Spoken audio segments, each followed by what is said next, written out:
بسم الله الرحمن الرحيم. الحمد لله حمدا كثيرا طيبا مباركا فيه كما يحب ربنا ويرضاه، وأشهد أن لا إله إلا الله وحده لا شريك له، وأشهد أن محمدا عبده ورسوله،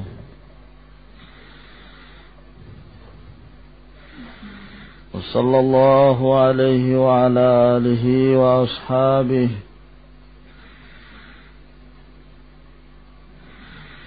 وسلم تسليما كثيرا. أما بعد، قال شيخ الإسلام محمد بن عبد الوهاب رحمه الله تعالى: ومعناها لا معبود بحق إلا الله. لا إله نافيا جميع ما يعبد من دون الله إلا الله، مثبتا العبادة لله وحده لا شريك له في عبادته، كما أنه لا شريك له في ملكه. Pada poin ini Asy-Syaikh rahimahullahu ta'ala menjelaskan tentang makna la ilaha illallah, yang dengan kalimat ini menjadi pemisah dan pembeda antara musyrik dan muwahhid, ahlul kufur dan ahlul iman, bahwa la ilaha illallah itu terdiri dari dua penggalan. Penggalan yang pertama memberikan kandungan penafian terhadap seluruh yang disembah. Penggalan yang kedua adalah isbat, menetapkan bahwa yang hanya berhak untuk disembah dan tidak ada sekutu dalam penyembahan itu adalah Allah Subhanahu wa ta'ala. Lalu pada poin ini beliau hendak mentakrir bahwa seorang yang meyakini tentang tauhidur rububiyah, maka semestinya lah mereka meyakini tentang tauhid ini. Semestinya mereka mentakrir tentang la ilaha illallah. Jikalau mereka meyakini bahwa Allah tidak ada sekutu baginya dalam hal merajai, menguasai, mengurus, memberi kenikmatan, menciptakan. Ketika kita mengetahui semuanya ini adalah milik Allah dan kehendak Allah Subhanahu wa ta'ala, maka tentunya sebagai seorang manusia yang diberikan akal oleh Allah Subhanahu wa ta'ala, semestinya mereka tunduk terhadap kalimah la ilaha illallah tersebut. Semestinya mereka id'an dan mengucapkan kalimat la ilaha illallah, karena konsekuensi dari keyakinan tauhidur rububiyah adalah tauhid al-uluhiyah. Qala al-allamatu Muhammad ibn Salih al-Utsaimin rahimahullah, qauluhu wa ma'naha, perkataan beliau maknanya, ay makna la ilaha illallah, la ma'buda bihaqqin illallah. Di situ ada cetakan, ada alifnya, ya, tambahan. Mestinya nggak ada. Naam. Makna la ilaha illallah, la ma'buda bihaqqin illallah. Fasyahadatu an la ilaha illallah, persaksian bahwa la ilaha illallah, ay ya'tarifal insanu bilisanihi wa qalbih, yaitu seorang manusia harus mengakui dengan lisannya dan dengan hatinya bi annahu la ma'buda haqqun illallah azza wa jal, bahwa tidak ada yang disembah yang hak kecuali Allah subhanahu wa ta'ala, li'annahu ilah, karena dia adalah ilah bima'na ma'luh, yang maknanya adalah ma'luh, wa ta'alluhu at-ta'abbud. At-ta'alluh artinya at-ta'abbud, menyembah. Dari alaha ya'lahu, yang maknanya adalah abada ya'budu. Kemudian bentuk ilahun, ya dalam wazan saraf fi'alun, itu terkadang bermakna maf'ul. Maka ilah maknanya adalah ma'lu, seperti kitabun. Kenapa dinamakan kitab? Li'annahu bimakna maf'ul, yakni maktub, yang ditulis di dalamnya. Maka demikian pula ilah dengan wazan fi'al maknanya maf'ul, yaitu ma'luh. Yang ma'luh maknanya adalah ma'bud. Berarti la ilaha maknanya adalah la ma'bud. Tidak ada yang disembah. Wa jumlatu la ilaha illallah mustamilatun ala nafin wa itsbat. Kalimat la ilaha illallah mengandung penafian, peniadaan, dan penetapan. Dan tidak sempurna tauhid seseorang kecuali apabila dia meyakini nafi dan isbati. Harus ada penafian dan harus ada pengisbatan. Penafian semata ilhad, mengingkari adanya Rabb, adanya Allah subhanahu wa ta'ala. Penetapan semata la yaqtadi tauhidan,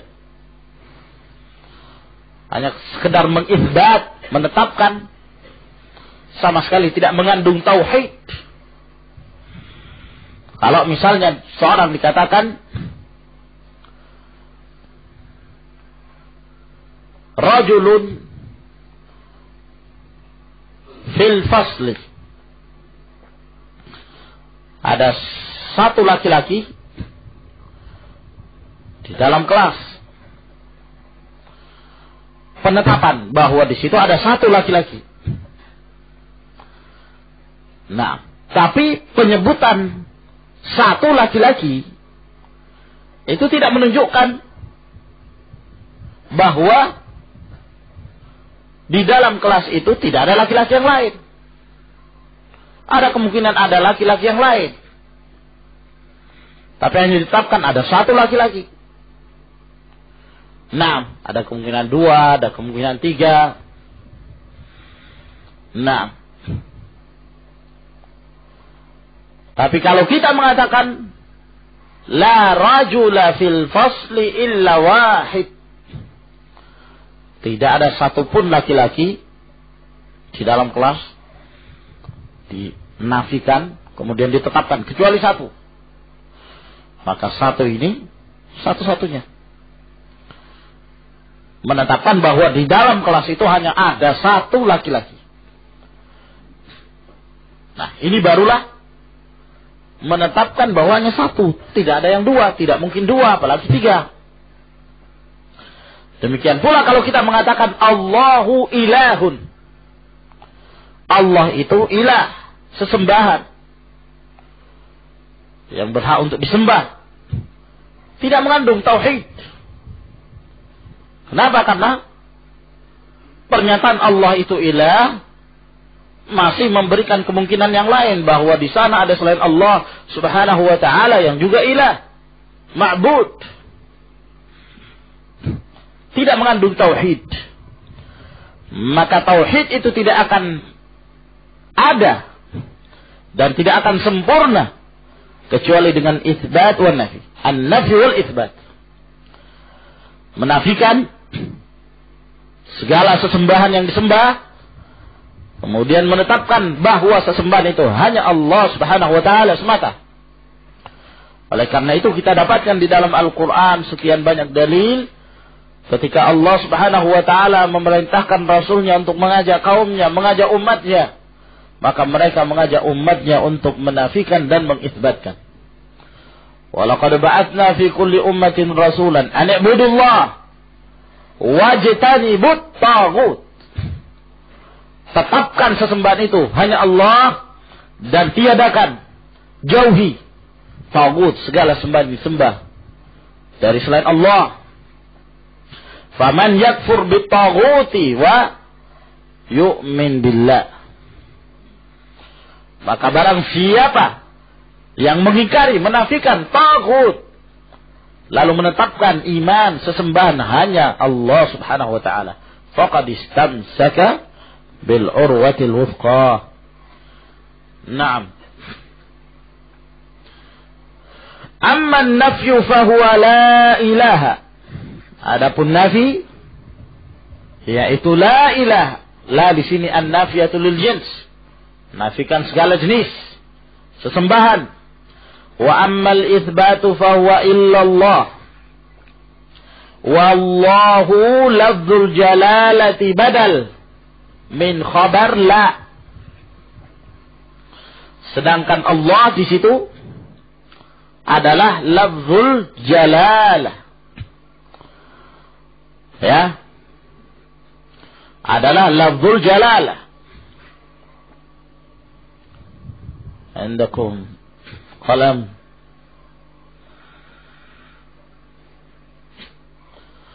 Naam. انظروا. الأصل أنه لا إله إلا الله. هذا النافي. وهذا إثبات. لا إله. تعرفون أن لا namanya apa? La an-nafiyatu lil jins, menafikan segala jenis ilah. Yang faedahnya apa? Yang amalannya tansibu isma wa tarfa'ul khabar. Ta'mal amala inna. Beramal seperti amalannya inna. Ya kan? Berarti dia membutuhkan apa? Dia membutuhkan isim dan dia membutuhkan khabar. Paham ya, ikhwan? Isimnya mana? Ilah. Berarti ilah di sini sebagai isim. Iya kan? Naam. Dan dia kedudukannya sebagai isim. Mabni 'ala al-fath. Fi mahalli nasb. Nah, khabarnya mana?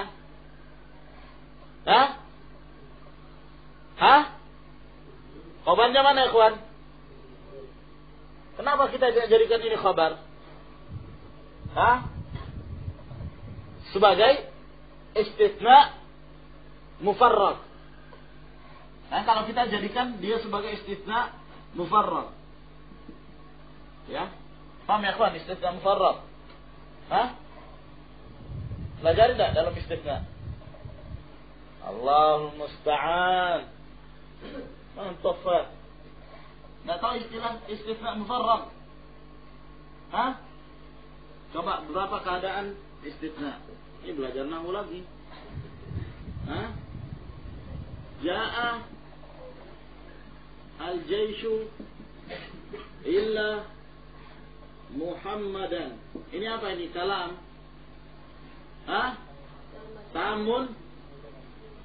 Tamun mujab. Paham? Yajibu an-nas. Paham? Ayo. Ma jaa jaishu illa Muhammadan atau Muhammadun? Boleh dua-duanya, ya. Naam. Boleh dua-duanya. Karena dia apa? Tamun manfi. Ma jaa illa Muhammadan atau Muhammadun? Muhammadun. Kenapa Muhammadun? Apa? Sebagai apa? Fa'il. Kalamnya apa namanya ini? Naqis. Inilah yang disebut dengan istitsna mufarrad.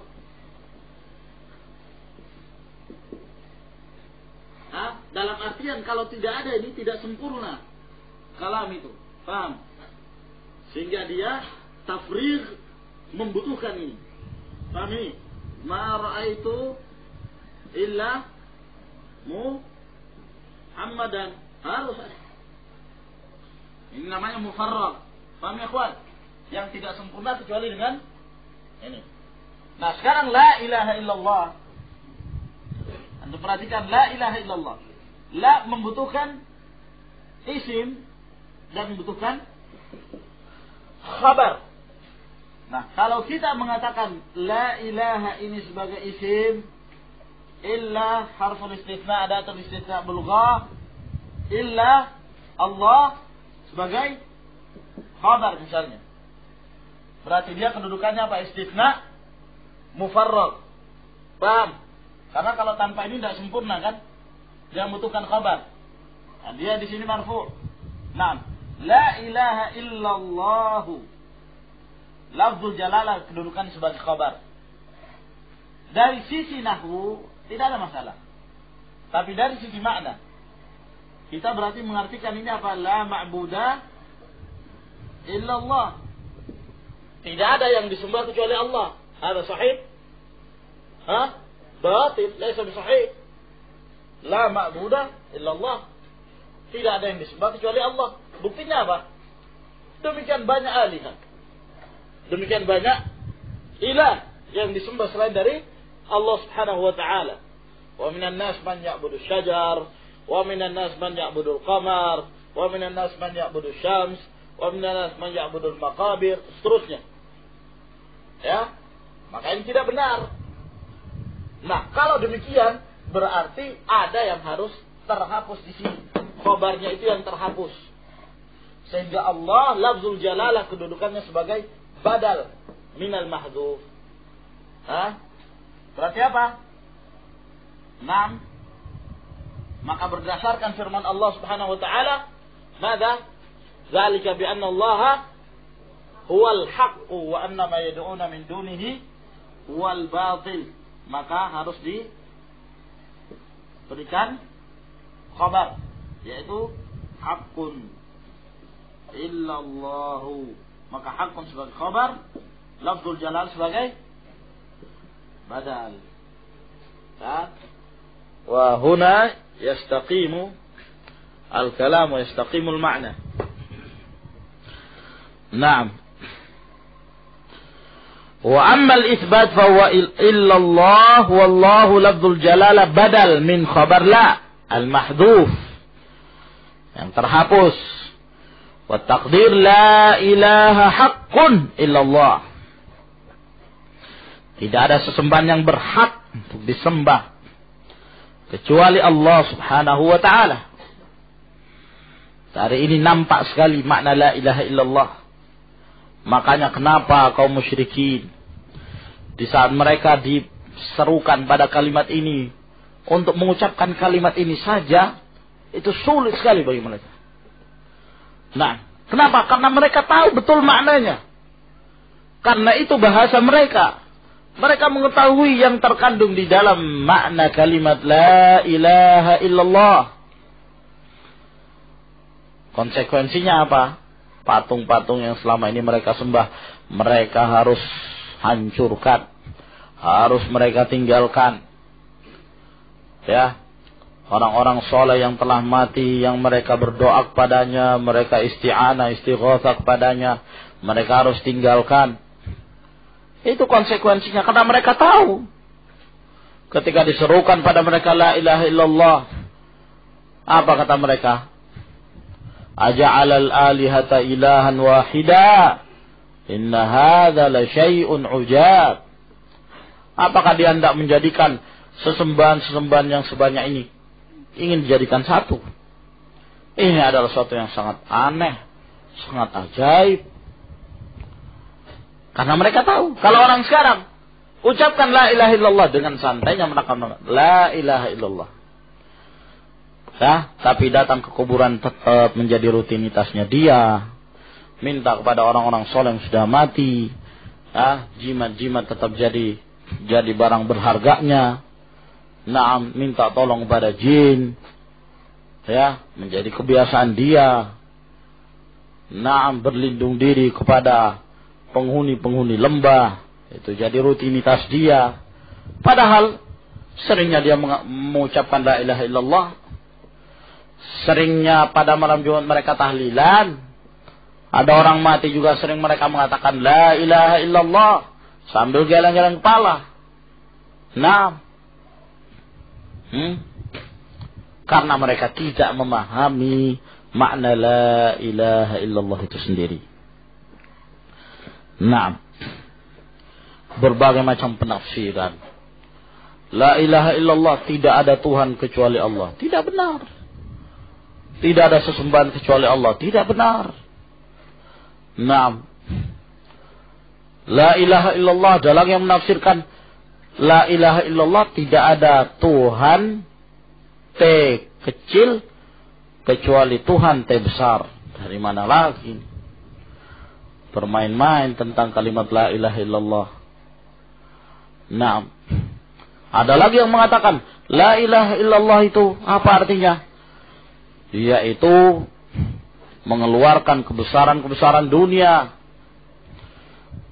dari hati dan memasukkan hanya kebesaran Allah. Jadi kebesaran Allah itu dimasukkan di dalam hati. Tidak ada pencipta kecuali Allah, tidak ada pemberi rezeki kecuali Allah. Nah, itu yang diajarkan. Apa manfaatnya tauhidur rububiyah? Dan bahkan kalau seorang meyakini bisa sampai kepada tingkat wahdatul wujud, kebesaran Allah masuk ke dia. Oh, bahaya ini. Nah, khawatirkan sampai kepada tingkat ittihadiyah, penyatuan antara dia dengan Allah. Allahul musta'an. Wa bitaqdirin al-khabara bihadhihi al-kalimati haqqun, dan pentakdiran khabar dengan kalimat haqqun di sini, yatabayyanul jawabu anil iskalit tali, maka jelaslah jawabannya dari ada iskal permasalahan berikut ini. Yani ada yang mengatakan wa huwa kaifa yuqalu la ilaha illallah. Kok dikatakan la ilaha illallah? Tidak ada sesembahan kecuali Allah, kalau diartikan demikian. Ma'a anna hunaka alihatan tu'badu min dunillah. Padahal di sana ada ilah-ilah yang disembah dari selain Allah. Wa qad sammaha Allah Ta'ala alihatan, bahkan Allah menamai mereka sebagai ilah-ilah, sesembahan-sesembahan. Wasammaha abiduha alihatan, dan juga dinamakan oleh para penyembahnya sebagai ilah-ilah. Qala Allah tabaraka wa ta'ala, Allah azza wa jalla berfirman dalam surah Hud ayat 110, Fama aghnat anhum alihatuhum allati yad'una min dunillah min syai'in lamma ja'a amru rabbik. Maka tidaklah memberi manfaat kepada mereka ilah-ilah mereka yang mereka sembah selain Allah. Nah, di sini kan berarti Allah menetapkan ada ilah-ilah. Allah menyebutkan ilah-ilah dari selain Allah Subhanahu wa taala. Kok dikatakan tidak ada ilah kecuali Allah? Ya, wa kaifa yumkinu an nuthbita al-uluhiyyata li ghairillahi azza wa jal? Lalu bagaimana mungkin kok kita menetapkan uluhiyah itu ada pada selain Allah? War rusulu yaquluna li aqwamihim, sedangkan rasul itu mengucapkan kepada kaum-kaum mereka, "U'budullah ma lakum min ilahin ghairuh." Hendaklah kalian menyembah hanya kepada Allah, kalian tidak punya ilah selain Dia. Kalian tidak punya ilah selain Dia.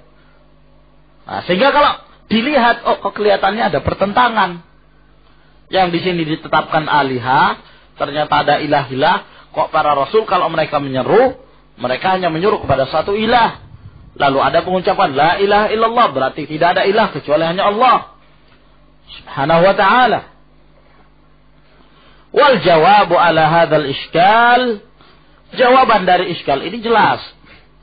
Dari problem ini, yatabayyanu bi taqdiril khabar fi la ilaha illallah. Jelas kalau kemudian ditakdirkan ada khabar yang terhapus pada la ilaha illallah. Fanaqulu, maka kita pun menjawab, hadhil alihatul lati tu'badu min dunillah, bahwa ilah-ilah yang disembah dari selain Allah itu hiya alihatun, betul, juga dinamakan ilah-ilah, lakinnaha alihatun batilatun, akan tetapi ilah-ilah itu adalah ilah-ilah yang batil. Laisat alihatan haqqatan, bukan ilah-ilah yang hak,